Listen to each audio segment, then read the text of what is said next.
So the causes, this is really where we get stuck because it's poorly understood and most of the cases are truly unknown. Talking about it on a basic level, the brain proteins are failing to function normally. And this is going to interrupt the work of neutrons in the brain. And then you have a series of different toxic events, and then that causes the shrinkage of the brain and causes death of brain cells. So the first one that we're going to talk about is amyloid beta plaque. This is the most popular one, where we have abnormal amounts of amyloid beta that accumulate extracellularly, and then these begin to form in the brain. So you have these neurofibrillary tangles intracellularly, or tau proteins extracellularly, or amyloid plaques.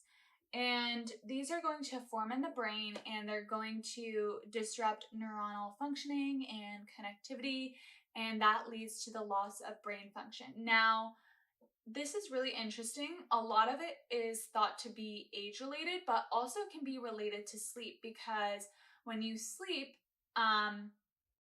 it's said that these toxins are cleared out and it helps to rejuvenate the brain, essentially. And then other neurodegenerative diseases, sorry, there's a typo there, meant to write neurodegenerative. Neurodegenerative diseases can also worsen the case. Causes, again, tau protein misfolding. So hyperphosphorylated tau, they're going to pair with other threads and then form these neurofibrillary tangles. The microtubules will come apart and the cell cytoskeleton will collapse. And this affects the neuron transport system and how the neurons communicate with one another and organize themselves. So that can also affect brain function. And then reduced acetylcholine synthesis. This is said to help memory, especially, we have this production in the limbic system and the cerebral cortex. And this is why anticholinergics cause issues with memories, which is why we need to take caution when, for example, an elderly patient is taking,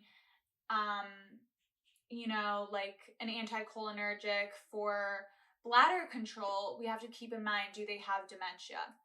So there can also be a genetic factor, the APOE, the APO for the APO or apolipoprotein E4 protein, and there are 4 types of alleles. And this specific one, number 4, these lipid binding proteins in the lipoprotein particles will be disrupted by the allele. And this allele has been found to increase the risk because it is found in 40 to 80% of people with Alzheimer's disease.